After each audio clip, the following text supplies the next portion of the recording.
समझ नहीं रहे हो, यहाँ पे कितने सारे लोग हैं, इनके सामने।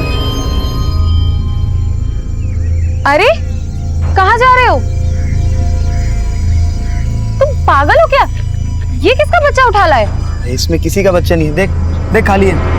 खाली है तो फिर हमारे किस काम का? वहां भी तो बेकार ही पड़ा था, कम से कम हमारे किसके तो काम आएगा।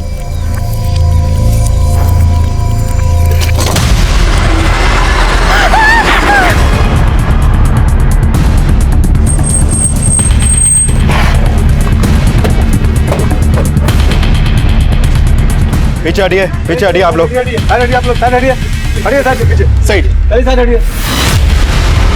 सर हम झूठ नहीं बोल रहे, ये प्रेम वहाँ लवारिस पड़ा हुआ था। सोने सर, दोनों का फोन नंबर और एड्रेस लो। सर लाश का सर गायब है और बॉडी को कई टुकड़ों में काट कर बॉडी को यहाँ गार्डन में लाकर डंप किया गया, तो किसी ने तो देखा होगा। सर गार्डन और गार्डन के आसपास कहीं कोई सीसीटीवी नहीं है, लेकिन लोगों से पूछताछ चल रही है, शायद किसी ने कुछ फिटनेस किया हो। बॉडी को पोस्टमार्टम के लिए भेजिए। होगा सर।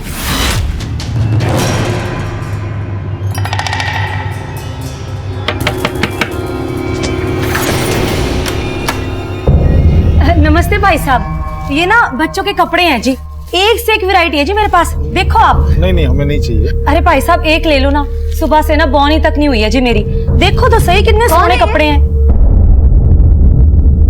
ये बच्चों के कपड़े बेच रही, देखो कुछ चाहिए तो तुम्हें। ये ना मेरे पास बच्चों के कपड़े हैं जी, एक से एक वैरायटी है, देखो ये तो गुड़िया पे बहुत ही फबेगा जी, कितनी प्यारी बच्ची है। और प्राइस क्या है? अरे आप प्राइस की टेंशन ना लो जी, एक काम करो आस पड़ोस वालों को भी बुला लो, ज्यादा लोग लेंगे ना तो दाम कम कर देना है मैंने।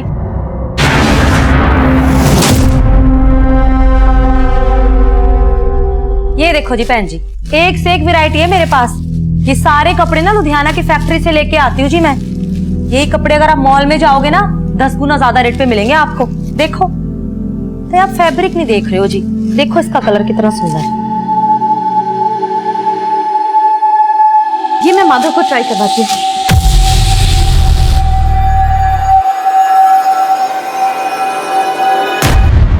बेटा मैं रोटी और ला रहा हूँ।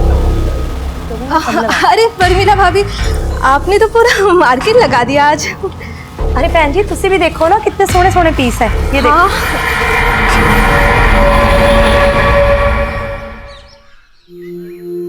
माँ, आखिर तुम्हें कितनी अच्छी मेहंदी लगी है, मुझे भी ऐसी मेहंदी लगवानी है। दीदी स्कूल में मेहंदी लगवाना अलाउड नहीं है, टीचर डांटेगी। समर वेकेशन आ रही है तो मैं मेहंदी तो लगवा ही सकती हूँ, क्यों मम्मी? बिल्कुल बेटा, चलो आप जल्दी करो। माधव जल्दी, लेट हो रहे हैं स्कूल के लिए। चाबी ले ली तुमने? मैं भी ऑफिस जा रहा हूँ। हाँ ले ली, चलो जल्दी चलो, स्कूल के लिए लेट हो रहे। आओ जल्दी आओ, चलो माँ।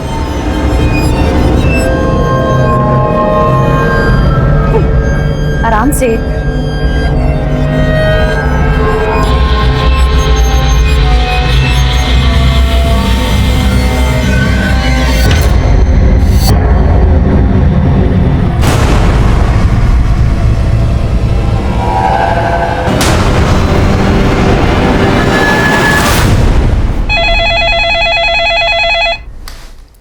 हेलो,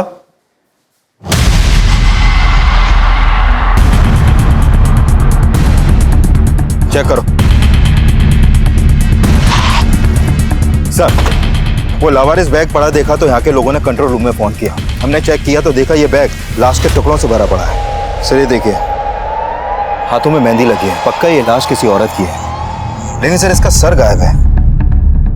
3 महीने पहले हमें प्राइम में जिस औरत की कटी हुई लाश मिली थी उसका भी सर गायब था। सर मॉडस ऑपरेंडी सेम है, लेकिन हम उस औरत की पहचान पता नहीं कर पाए थे, और यहाँ भी क्रिमिनल ने इस औरत की पहचान पता करने का कोई क्लू नहीं छोड़ा।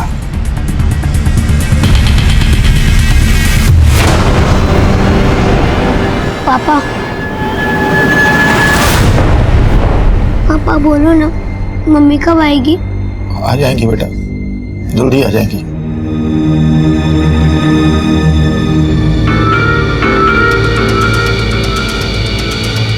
सर बॉडी को कई टुकड़ों में काटा गया है और सिर भी गायब है। सर 3 महीने पहले जो लाश हमें प्रेम में मिली थी उसको भी कई टुकड़ों में काटा गया था।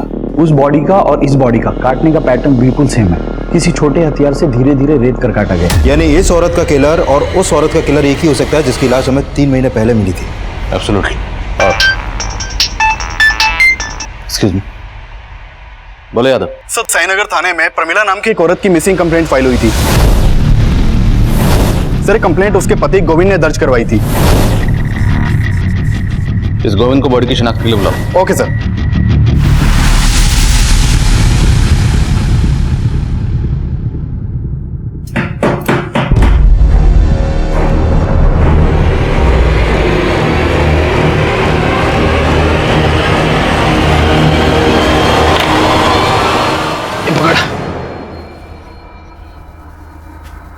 लुधियाना से तो तू कल ही निकल गया था और तू अब घर आया है। कहाँ पर था इतनी देर से? था कुछ काम। क्या काम था? साला इतनी दूर तो टेम्पो चला के आया और ऊपर से तो सवाल जवाब शुरू कर रही है। फिर चाय बना दे, बहुत थक गया हूं मैं। एक दरवाजे से दूसरे दरवाजे जा जाके ना मैं भी बहुत थक जाती हूँ। जानता हूँ, पर एक चाय तो बना दे। रुक, तू ना ये सब्जी काट दे। खाना खाना है ना तो मदद करनी पड़ेगी मेरी।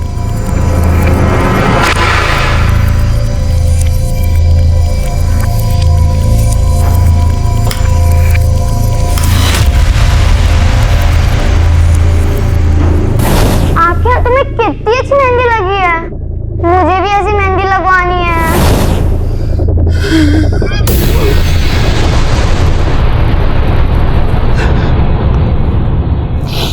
कल आखिरी बार मेरी प्रमिला से फोन पे बात हुई सर। गोविंद, आज आप फिर टिफिन ले जाना भूल गए? हाँ जानता हूँ, डोंट वरी, कुछ खा लूंगा बाहर में।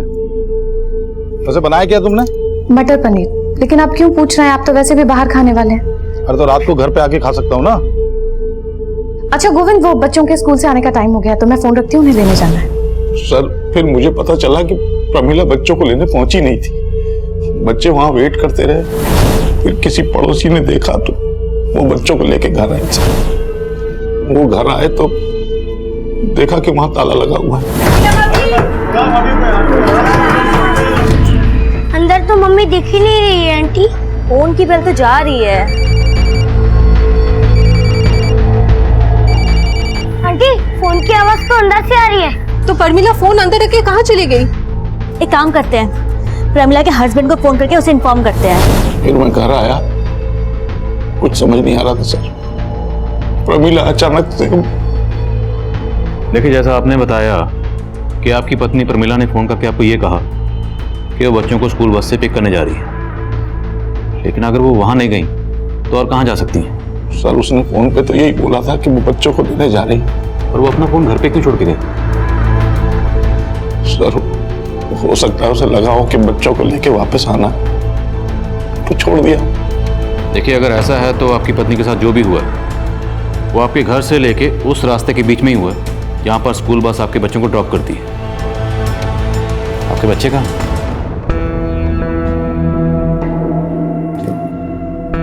अरे, आप लोग खाना क्यों नहीं खा रहे हो? देखो मम्मी आ जाएंगी। अगर यहाँ मन नहीं लग रहा तो हमारे घर चलो, बादल भी स्कूल से आ जाएगा, फिर खूब मस्ती करेंगे, खेलेंगे और खाना भी साथ में खाएंगे। चले? मुझे कुछ नहीं खाना आंटी। बेटा,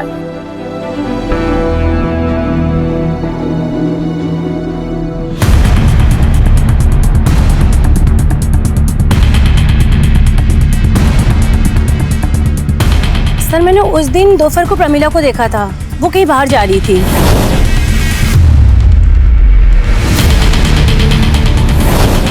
तो उस दिन प्रमिला को देख के आपको लगा कि वो कुछ अपसेट है या आपको कुछ अजीब लगा? नहीं सर, ऐसा कुछ भी नहीं लगा, क्योंकि वो हर रोज बस स्टॉप जाती थी बच्चों को लेने।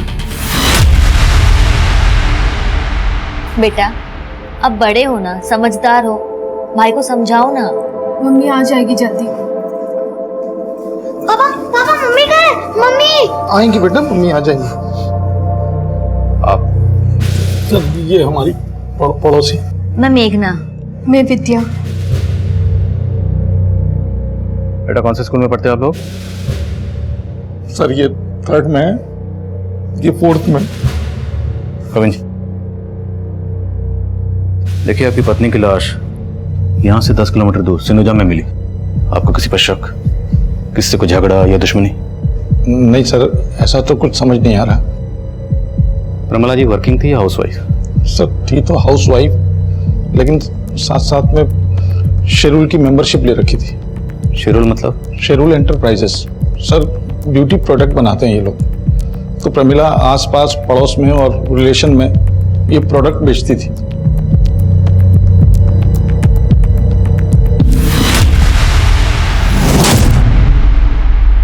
सर, हमने प्रमिला के आस पड़ोस में कई लोगों से बात की। उनसे प्रमिला के पति गोविंद के एक अफेयर के बारे में पता चला। अफेयर? हाँ सर, एक्चुअली प्रमिला के पड़ोस में एक विद्या नाम की औरत भी रहती है। सर, ये विद्या अभी 4 महीने पहले ही अपने पति के साथ वहां पर शिफ्ट हुई थी।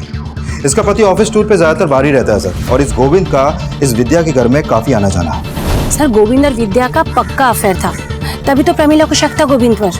शक? सिर्फ शक ही नहीं था सर, गोविंद और प्रमिला का तो आए दिन इसी बात पर झगड़ा होता रहता था। और सर, प्रमिला के दोनों बच्चों को बस स्टैंड से विद्या ही घर लेकर आई। और विद्या का गोविंद से अफेयर है। गोविंद ने हमें यह बताया था कि प्रमिला ने उसे फोन पर यह कहा था कि वो बच्चों को स्कूल बस से लेने जा रही है। लेकिन हो सकता है कि प्रमिला ने गोविंद को ऐसा कुछ कहा ही ना, बल्कि इस गोविंद ने खुद प्रमिला को कहीं बुलाया और उसका कत्ल कर दिया। बुलाओ इन दोनों। Okay sir.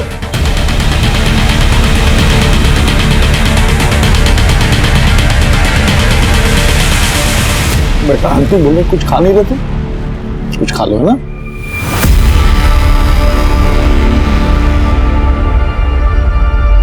गोविंद जी, आपको हमारे साथ थाने चलना होगा, और विद्या जी आपको भी। मुझे क्यों? थाने चलिए, बताते हैं। मेघना जी, बच्चों का ख्याल रखना।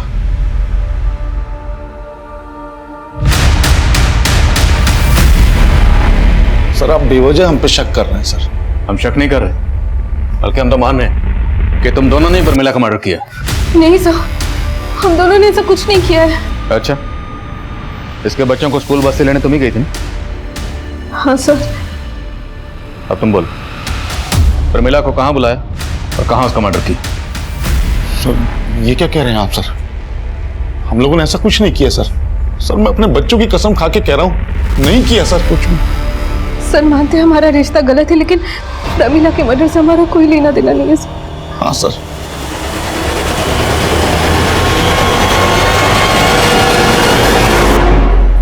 इस बार बिल्कुल रद्दी माल लेकर आया तो लुधियाना से, कोई माल खरीदने को तैयार नहीं हो रहा। ऐसा करेगा ना तो धंधा चौपट हो जाना है अपना। हाँ, घूर क्या रहा है? मारेगा मुझे? आराम से। आजकल ना बहुत गुस्सा आने लग गया तुझे। ठीक से रख सामान, काम में दिमाग लगता नहीं है तेरा बस।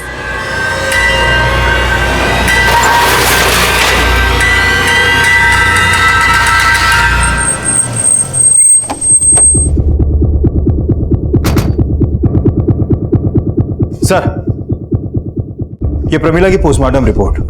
सर, रिपोर्ट में सामने आया है कि प्रमिला का मर्डर उसी शाम हो गया था जिस दिन उसके पति गोविंद ने उसकी मिसिंग कंप्लेंट दर्ज करवाई थी। सर, प्रमिला का भी उसके मर्डर से पहले रेप हुआ था। 3 महीने पहले हमें जिस औरत की लाश मिली उसका भी पहले रेप हुआ, फिर मर्डर हुआ। यस सर, काफी कुछ सिमिलर है। काफी कुछ सिमिलर है तो रेपिस्ट का डीएनए भी सिमिलर हो। डीएनए मैच करो। ओके सर, जिस दौरान प्रमिला गायब हुई थी उस वक्त विद्या अपने घर पे नहीं थी और गोविंद भी अपने ऑफिस में नहीं था। इस विद्या और गोविंद की एक्टिविटी सस्पिशियस लग रही। मजिस्ट्रेट साहब से गोविंद की डीएनए लेने की परमिशन लो।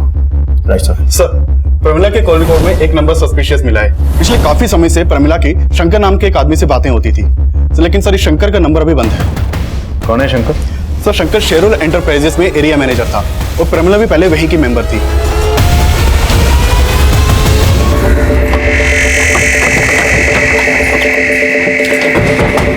यस सर, शंकर पहले हमारी कंपनी में था। उसी ने प्रमिला को हमारी कंपनी में इंट्रोड्यूस किया था, पर सर बाद में प्रमिला ने उसकी कंप्लेंट की। सर कैसी कंप्लेंट? शेरूल एंटरप्राइजेस का जो प्रोडक्ट इस बार मेरे बनाए हुए मेंबर्स को अलॉट हुआ है वो नकली है। ये आपसे किसने कहा? अरे किसने कहा मतलब? मैंने खुद चेक किया है। देखिए मैम, आप इधर आइए। मुझे कहीं आने की जरूरत नहीं है, आप मेरी बात सुनिए। शेरूल एंटरप्राइजेस का टैग उस प्रोडक्ट पे है, लेकिन प्रोडक्ट नकली देखिए है। मैम, आप आराम से बात कीजिए। मैं आपको प्रमिला की कंप्लेंट जायज़ थी सर। हमने इंक्वायरी की तो पता चला कि सिर्फ प्रमिला नहीं ऐसे कई और औरतों को भी चीट कर रहा था। सर एक्चुअली शंकर थोड़ा सा कैरेक्टरलेस था। थोड़ा सा मतलब? Actually he is a womaniser. हमारे ऑफिस में काम करने वाली और भी कई फीमेल एम्प्लॉयज़ ने उसकी कंप्लेंट की। हमारी कंपनी की रेपुटेशन का सवाल था तो हमें उसे जॉब से निकालना पड़ा। आपने शंकर को जॉब से कब निकाला? यही कोई 15-20 दिन पहले। उसका फ़ोन बंद है, उसका एड्रेस तो होगा आपके पास?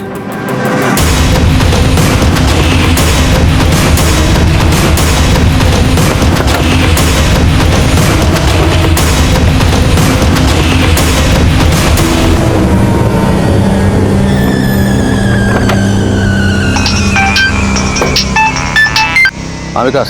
सर शंकर के घर में ताला लगा है। आसपास में पूछा लेकिन किसी को भी नहीं मालूम कि इस वक्त कहाँ है वो। अब गोविंद और विद्या के अलावा ये शंकर भी हमारा सस्पेक्ट है। इस शंकर के लिए लुकआउट नोटिस जारी करो। नमस्ते जी, मैं शंकर शुरू ब्यूटी प्रोडक्ट से। मैंने आपको कॉल किया था ना? जी जी, आइए प्लीज। Thank you.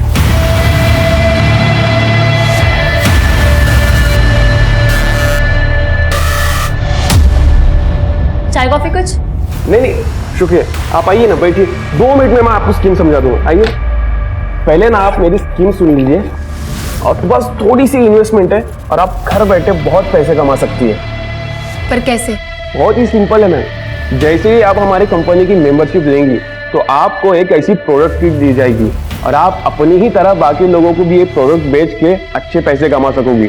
और हाँ मैम, हमारे कंपनी से आपको अच्छे बेनिफिट्स भी मिलेंगे और अच्छी मार्जिन भी मिलेगी।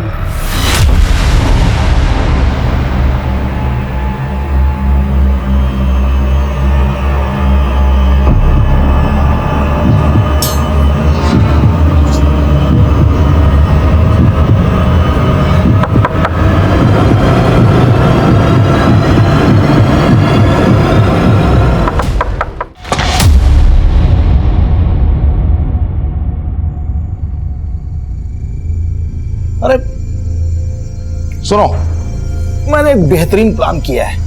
समर वेकेशन पे तुम दोनों को लेके शिमला चल रहे हैं घूमने, ठीक है? सबसे पहले खाना खाते हैं, खाना खाते खाते प्लान करते हैं। आ जाओ। पर पापा, मम्मी तो है ही नहीं, वो कब आएंगे? मम्मी आ जाएंगी बेटा, उससे पहले आ जाएंगी ना। झूठ बोल रहे हो आप, अब वो नहीं आएंगी क्योंकि आपने उनको मार डाला है। क्या बोल रही हो तुम्हें? किसने कहा तुमसे ये?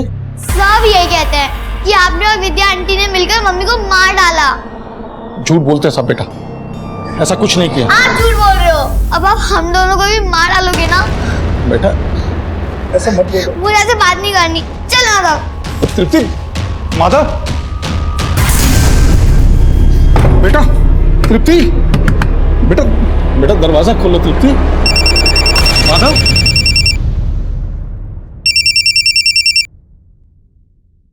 हेलो। हेलो गोविंद, तुषार बोल रहा था। मेघना माधव और तृप्ति के साथ है क्या?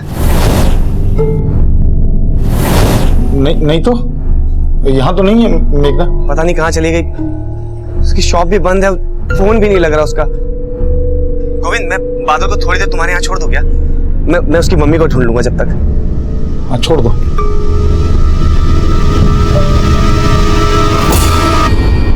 बहन जी आप एक काम करो, ये बच्चा मुझे दे दो, आप ना आराम से देख लेना। लो। अच्छा जी, संभाल।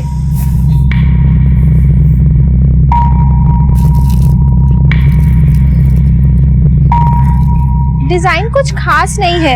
आपके पास कोई और कलेक्शन है? जी कलेक्शन तो बहुत है मेरे पास, लेकिन वो क्या है ना, जल्दबाजी में मैं लेके नहीं आ पाई। आप ना एक काम करो, आप ना मेरे गोदाम में आ जाओ, वहाँ ना आपको बहुत सारी वैरायटी देखने को मिलेगी जी। और बहन जी, आपका गोडाउन कहाँ है? आप एक काम करो, पेन और पेपर ले आओ, मैं गोडाउन का एड्रेस लिख के दे देती हूँ आपको। अभी लाई। हाँ।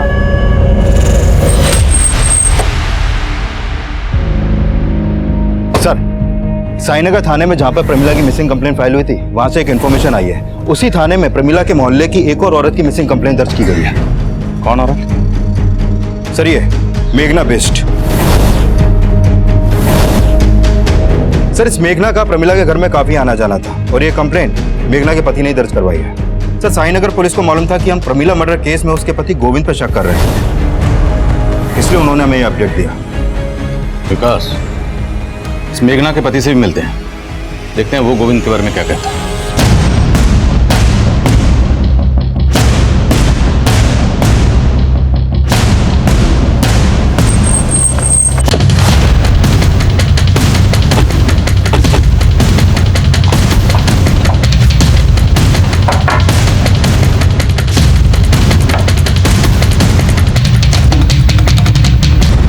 साईनगर थाने की पुलिस भी मुझसे विद्या और गोविंद के बारे में पूछ रही थी, क्योंकि उनको डाउट था कि प्रमिला के मर्डर में उन दोनों का हाथ हो सकता है। लेकिन मेरी बीवी को लगता था कि प्रमिला के मर्डर में गोविंद और विद्या नहीं हो सकते। आपकी बीवी मेघना के गायब होने के पीछे किसका हाथ हो सकता है? सर मुझे कुछ समझ में नहीं आ रहा। वो तो एक मामूली सी टेलरिंग शॉप चलाती थी, हमारी तो इतनी इनकम भी नहीं। ये शेरुल की ब्यूटी प्रोडक्ट्स आपके हैं? प्रमिला ने एक दिन अचानक मेघना को शेरुल ब्यूटी प्रोडक्ट की मेंबरशिप दिलवाई थी। मेघना मेंबर कब बनी? प्रमिला के मर्डर से कुछ दिन पहले ही प्रमिला ने उसे अपने बॉस से मिलवाया था। शंकर से? शायद, लेकिन फिर पता चला कि उनकी किट में सारे प्रोडक्ट फेक हैं। प्रमिला ने कहा था कि मेघना को अपने बॉस से सारे पैसे वापस दिलवा देगी, लेकिन प्रमिला हमें पैसे दिलवाती उससे पहले उसकी डेथ हो गई। मुझे लगा कि मेघना शंकर से मिलने उसके ऑफिस गई होगी, लेकिन मैंने जब वहां जाके पता किया तो पता चला कि शंकर को तो कुछ दिन पहले ही ऑफिस से निकाल दिया गया था और मेघना तो कभी ऑफिस गई नहीं थी। सर हम मानते हैं कि प्रमिला के साथ मेघना को भी शंकर ने चीट किया होगा, पर सर मेघना यहाँ कभी नहीं आई। और सर हम तो आपको पहले ही बता चुके हैं कि शंकर को हमने जॉब से निकाल दिया था। सर पहले प्रमिला का मर्डर और अब मेघना गायब, और इन दोनों का कनेक्शन इस शेरुल एंटरप्राइजेस से ही जुड़ा हुआ है। सर कहीं ऐसा तो नहीं कि प्रमिला की तरह इस मेघना को भी शंकर ने गायब किया हो? शंकर के घर पे ताला लगा हुआ है और उसका फोन बंद है। ये मेघना शंकर के टच में आई कैसे? मेघना के कॉल रिकॉर्ड निकलो, हो सकता है उसमें शंकर का कोई दूसरा नंबर है। मंजू तब तक हमारे लिए एक अनजान लाश थी, और प्रमिला मर्डर केस का मंजू के केस से कोई ताल्लुक था या नहीं ये तब हम श्योर नहीं थे। और प्रमिला मर्डर केस में हमें उसके हस्बैंड गोविंद का मोटिव नजर आ रहा था, और शंकर भी प्राइम सस्पेक्ट बन के सामने आया था। और अब मेघना मिसिंग केस भी मेघना मर्डर केस में तब्दील होने वाला था।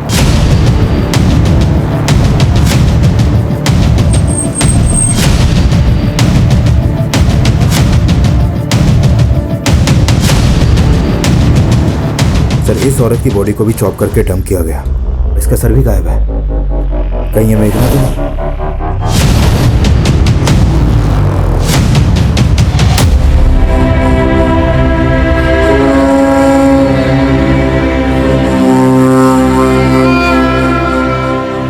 तीनों मर्डर्स में मॉडस ऑपरेंडी सेम है, तो कातिल भी सेम ही होगा। प्रमिला और मेघना के मर्डर्स में ये शंकर कॉमन, तो पूरे चांसेस हैं कि जिस औरत की लाश हमें 3 महीने पहले भी इस प्राइम में मिली थी उसका कातिल भी यही शंकर होगा। सर शंकर का नेटिव एड्रेस कानपुर का है, वहाँ इसके पेरेंट्स रहते हैं, लेकिन ये काफी टाइम से कानपुर गए नहीं। लेकिन कानपुर पुलिस की इसके पेरेंट्स पे नजर है।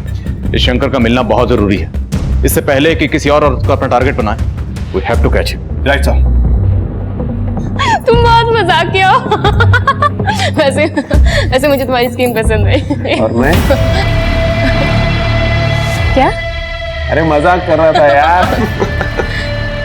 वैसे अब तुम घर बैठे लाखों कमा सकती हो, क्योंकि अब तुम हमारी स्पेशल मेंबर भी बन गई हो। और स्पेशल मेंबर के लिए स्पेशल गिफ्ट। गिफ्ट? मेरे लिए?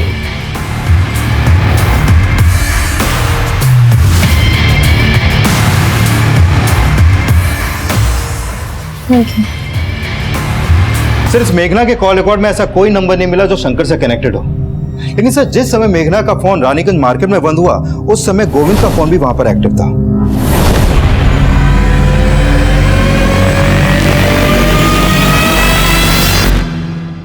दीदी पापा झूठ नहीं बोल रहे, वो उनसे बहुत प्यार करते हैं और अब बिना वजह।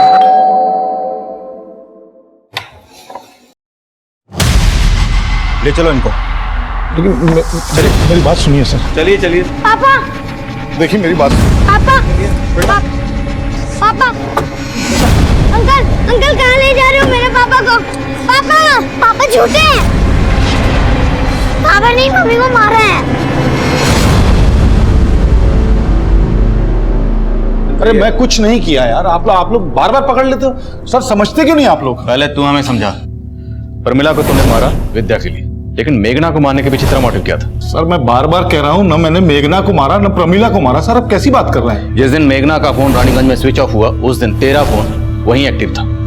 अब ये महज इत्तेफाक तो नहीं हो सकता। सर मैं रानीगंज मार्केट गया था, लेकिन मैंने रानीगंज मार्केट क्यों गया था? सर मुझे मेघना पे शक था, इसलिए मैंने सोचा कि कहानी मत सुना। मैं सच कह रहा हूँ सर। मुझे मालूम था कि मेरी पत्नी प्रमिला ने मेघना को अपना सूट सिलने के लिए दिया है, तो मुझे लगा जिस दिन वो गायब हुई है उस दिन उसकी दुकान पे जरूर गई होगी, और मैंने मेघना से बात भी की। सर मेघना जी प्रमीला ने बताया था कि आपके यहाँ उसने सूट सिलने के लिए दिया था, तो आखिरी बार जब बच्चों को लेने आई होगी तो आपकी दुकान पे तो जरूर आई होगी। आप नहीं गोविंद भैया, वो मेरे पास नहीं आई थी। अगर वो आई होती तो मैं आपको पहले बता देती। लेकिन आपको मुझे लेट हो रहा है, मैं भी चलती हूँ। सर मुझे लगा मेघना झूठ बोल रही है, तो मैं उस पर नजर रखने लगा और उसका पीछा करते हुए रानीगंज मार्केट गया था मैं। सर मुझे लगता है मेघना को पता चल गया था कि मैं उसका पीछा कर रहा हूँ, इसलिए वो मार्केट में चालाकी से गायब हो गई। सर चालाकी तू कर, बोल मेघना और प्रमिला को मारने के पीछे की असली कहानी क्या है? और विद्या को इसलिए फंसा रहा था ना ताकि पहले उसका रेप करे फिर मर्डर। सर क्या कह रहे हैं सर, मैंने ऐसा कुछ नहीं किया, मैं बार बार आपको बोल रहा हूँ सर। तेरी डीएनए रिपोर्ट से साफ हो जाएगा कि तूने मेघना का रेप भी किया। सर ज्यादा मत देना। सर मेरी बात का हम यही अंदाजा लगा रहे थे कि बाकी विक्टिम्स की तरह मेघना का भी रेप हुआ होगा, पर पोस्टमार्टम रिपोर्ट ने हमारे इस अंदाजे को गलत साबित कर दिया।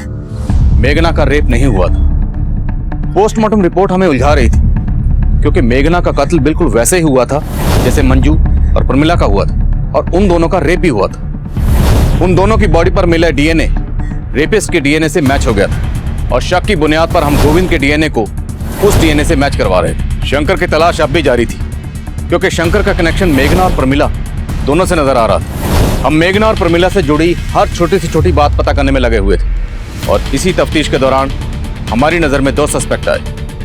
सर प्रमिला के घर में एक औरत आती थी जो छोटे बच्चों के कपड़े दिखाती थी यहाँ पे, और साथ में उसका पति भी आता था टेम्पो में। और प्रमिला के मर्डर के बाद वो दोनों अचानक आना बंद कर दिया। लाश के टुकड़ों को 4 से 6 साल के बच्चों के कपड़ों में छुपाया गया। अच्छा कौन थी वो औरत, कुछ मालूम है तुम्हें? सर वो बोलती थी कि लुधियाना में किसी फैक्ट्री से वो सामान उठाती है और इधर लाके बेचती है। सर जो औरत प्रमीला और मेघना के घर बच्चों के कपड़े बेचने जाती थी उसका पता चल गया।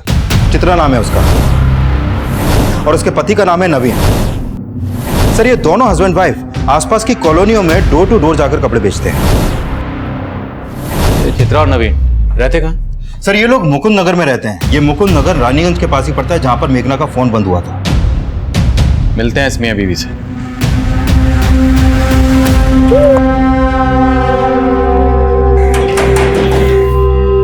जी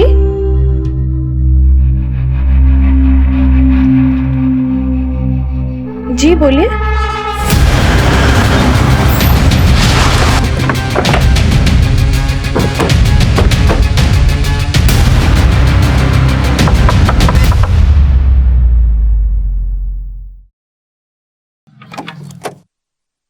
चित्रा जी चेक करो सब्जेक्ट। अरे कोई भी गाना छोड़ना सर, ये सब आप लोग क्या कर रहे जरूर मिलेगा, चेक कर। हैं?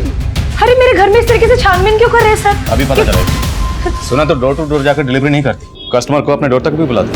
कितनी औरतों को बुलाया अभी तक? सर ये आप क्या कह रहे हैं, मुझे कुछ समझ में नहीं आ रहा है। सब समझ में आ जाएगा।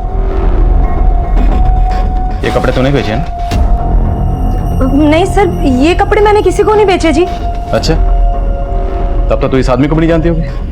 नहीं सर, मैं इस आदमी को भी नहीं जानती। तेरा पति कहाँ है? जी वो तो लुधियाना गया हुआ है। झूठ बोलती है? मैडम जी मैं झूठ नहीं बोल रही हूँ, सच बोल रही तेरे हूँ। पति का फोन नंबर और टेम्पो का नंबर बोल। ठीक है सर जी। सर चित्रा के पति नवीन का नंबर अभी रानीगंज में एक्टिव है। और उसकी बीवी बोली थी वो लुधियाना गया। उसके फोन की एग्जैक्ट लोकेशन ट्रैक करने के लिए कहो और बोलो तुरंत मेरे फोन पे भेजें। सर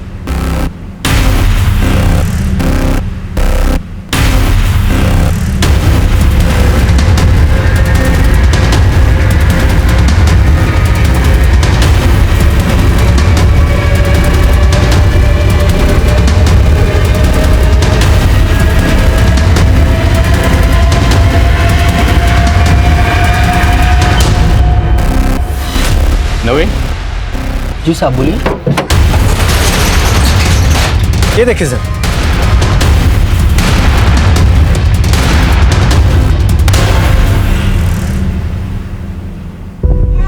ये बच्चा कहाँ से आया? साहब मुझे नहीं पता है बच्चा मेरे टेम्पो में कैसे आया साहब। साहब यकीन मानिए मैंने कुछ नहीं किया साहब। तू जो करता तेरी बीवी भी जानती है ना? सीधा सीधा बोल वरना उधेड़ के रख देंगे। साहब मैं लुधियाना जा रहा था, वो रानीगंज मार्केट से गारमेंट वाले का पेमेंट उठाना था, इसलिए मैं वहां रुक गया। आप चाहे तो पता कर सकते हैं। ये ऐसे नहीं मानेगा, उधेड़ ऐसे। सर इस नवीन को बहुत तोड़ा लेकिन वो किसी भी मर्डर में अपना हाथ होने से इनकार कर रहा है, और मैंने कंफर्म किया कि वो आज वाकई में रानीगंज के गारमेंट शॉप से अपना पेमेंट लेने गया था। मुझे सर नवीन की बीवी चित्रा ने उस बच्चे को आइडेंटिफाई किया है जो उनके टेम्पो में मिला था। उसने बताया कि वो बच्चा उसकी एक कस्टमर अनुषा का है। लेकिन सर चित्रा इस बात से खुद हैरान है कि बच्चा उसके पति नवीन के टेम्पो में कैसे पहुंचा। अनुषा, पता करो ये अनुषा कहाँ रहती। सर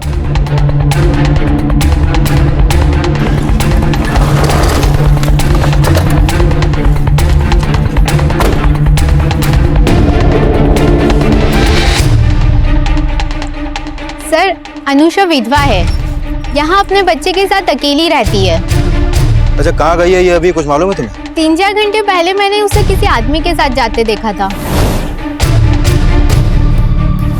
कौन था वो आदमी, जानती हो उसे? चेहरा तो याद नहीं, पर उसे देखकर लग नहीं रहा था कि उसे कोई जबरदस्ती ले जा रहा है। वो खुद उस आदमी के साथ गई थी। अच्छा, इस अनुषा का नंबर है तुम्हारे पास?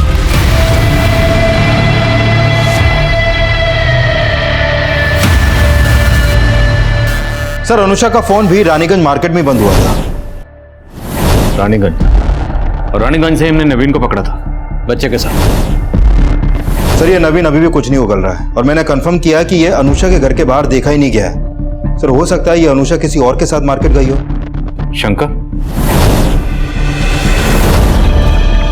हो सकता है ये नवीन शंकर को जानता और अनुषा का बच्चा शंकर ने नवीन को दिया। साहब मैं शंकर को नहीं जानता, पता नहीं वो बच्चा मेरे टेम्पो में कैसे आया।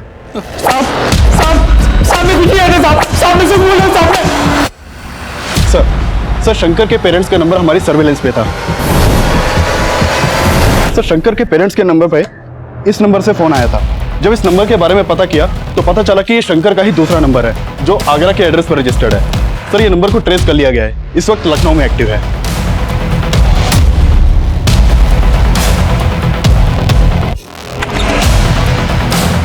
शंकर कहाँ? क्या बात है सर? चेक करो। अरे बात क्या है? अंदर चेक करो, सब जगह चेक करो। क्या कर रहे हैं ये? मानता हूँ कि मैंने कई औरतों को चीट किया है और प्रमीला जैसी कई औरतों को मुझसे प्रॉब्लम भी थी सर, लेकिन मैंने मर्डर नहीं किया सर। तो फिर इतने दिनों से गायब क्यों था? सर मैंने फ्रॉड किया था इसलिए गायब हो गया था। ये ऐसे नहीं मानेगा, प्लीज कंटिन्यू। बोल।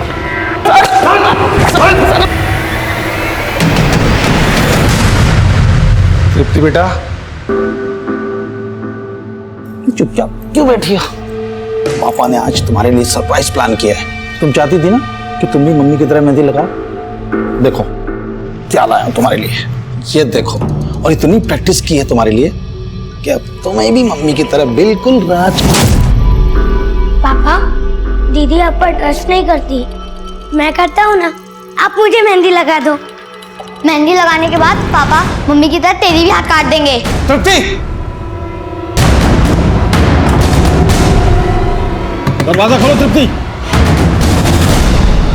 सर जिस दौरान अनुषा का फोन रानीगंज मार्केट में बंद हुआ उस समय शंकर रानीगंज में था ही नहीं, और ये भी नवीन की तरह बार बार यही बोल रहा है कि इसका किसी भी मर्डर में हाथ नहीं है। और सर नवीन और चित्रा के घर में भी ऐसा कोई क्लू नहीं मिला है जिससे लगे कि वहां पर कोई मर्डर हुआ है। मेघना का फोन भी रानीगंज में ही बंद हुआ था और उसकी लाश मिली। अनुषा का फोन भी रानीगंज में ही बंद हुआ, अनुषा गायब होगी और इसका बच्चा हमें मिला रानीगंज में ही नवीन के टेम्पो में। और जिस पार्क में हमें औरत की कटी हुई लाश प्रेम में मिली थी वो पार्क भी रानीगंज में ही है। और प्रमीला जाने से पहले अपना फोन घर पर छोड़ के गई थी, तो हो सकता है शायद प्रमीला भी रानीगंज में कहीं गई हो। तो रानीगंज में ऐसा कोई ठिकाना है जहां पर्पसली इन औरतों को पहले बुलाया जाता है, फिर रेप किया जाता है और उसके बाद उनका मर्डर। पर सर रानीगंज काफी बड़ा एरिया है, वो कहाँ जाती थी ये पता करना आसान नहीं होगा। पर पता करना तो है ना। रानीगंज में जहां जहां सीसीटीवी है सब जगह की सीसीटीवी फुटेज निकालो, उसे खंगालो, खासकर उस वक्त की जब हमें इस औरत की कटी हुई लाश वहां मिली थी। हो सकता है इससे हमें इस औरत की पहचान मिले और हम कातिल तक पहुंच जाए। हम अब भी ऐसी कई कोशिशें कर रहे थे जिनको अंजाम तक पहुंचाना आसान नहीं था, लेकिन इन कोशिशों के कुछ नतीजे हमारी टीम का हौसला बढ़ा रहे थे। सर आपका अंदाजा बिल्कुल सही था। प्रमिला की हत्या वाले दिन वो रानीगंज मार्केट के एक सीसीटीवी में कैप्चर हुई थी और मेघना उसी मार्केट के दूसरे सीसीटीवी में। ये देखिए सर। लेकिन इसके बाद ये लोग कहाँ गए होंगे इसका पता नहीं चल पाया।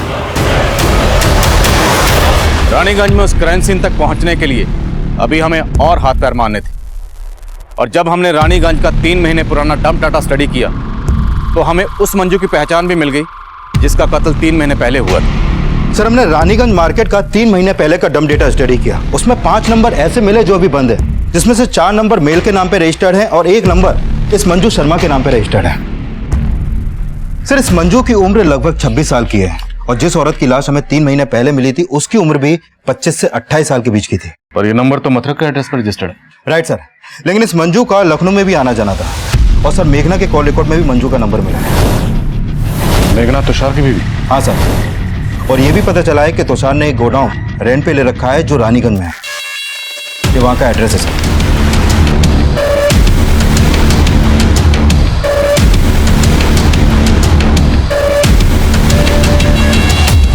साला सारा कसूर मेरी खोपड़ी का है।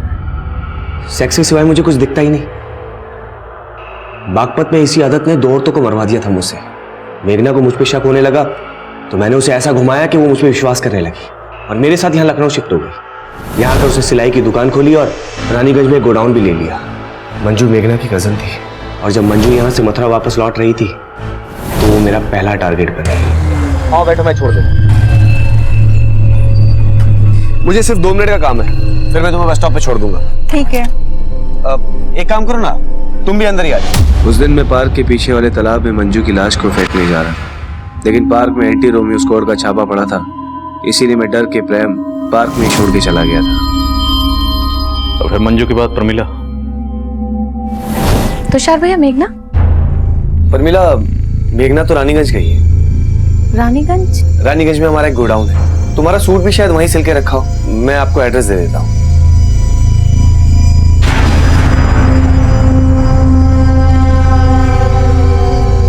मंजू और प्रमिला के मर्डर के बाद मेघना को मुझ पे शक होने लगा, इसलिए मुझे उसे भी रास्ते से हटाना पड़ा। इसलिए बहाने से मैंने उसे गोडाउन पे बुलाया और फिर मेघना के मर्डर के बाद मैं डर गया था कि मैं फंस जाऊंगा, इसलिए खुद को बचाने के लिए मैंने एक तरफ शंकर का नाम लिया, दूसरी तरफ मैं नवीन और चित्रा के लिए गड्ढे खोद रहा था। क्योंकि पहले भी मैंने उन्हें रानीगंज में देखा था, उनका घर गोडाउन के बिल्कुल नजदीक था। और फिर एक दिन मैंने प्रमिला के घर उनको देखा। मैं अगला टारगेट अनुषा को बनाने वाला था और फिर उसके घर के बाहर भी नवीन और चित्रा को देखा। मैंने सोचा कि अगर मैं अनुषा के साथ कुछ भी करता हूँ तो नवीन और चित्रा को फंसा के खुद को बचा सकता हूँ, इसीलिए पूरी प्लानिंग के साथ मैं अनुषा के घर पहुंचा। जी बोलिए। आप चित्रा के गोडाउन में कपड़े देखने के लिए आने वाले थे ना? हाँ। लुधियाना से नया स्टॉक आ गया है। मैं अनुषा को बहाने से गोडाउन में ले गया। तुषार एक के बाद एक जुर्म किए जा रहा था और हैरान करने वाली बात यह थी कि तुषार की पत्नी मेघना को अपने पति के इन जुर्मों की हर मोड़ पर दस्तक मिल रही थी, लेकिन उसने इस दस्तक को नजरअंदाज किया।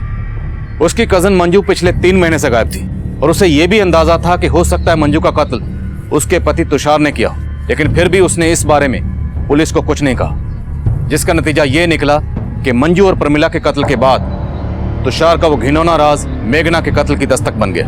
अनुषा ने एक अजनबी की बात पे भरोसा किया, वो उस जुर्म की दस्तक को महसूस ही नहीं कर पाई और नतीजा ये हुआ कि उसका बच्चा अनाथ हो गया। कोई भी जुर्म होने से पहले दस्तक जरूर देता है। इस दस्तक को सुनिए और किसी भी जुर्म को होने से पहले उसे रोकिए। अब मैं आदिल खान आपसे इजाजत लेता हूँ, आपसे फिर मुलाकात होगी एक नए केस के साथ। तब तक देखते रहिए क्राइम पेट्रोल दस्तक। मकसद बताना नहीं, बचाना है।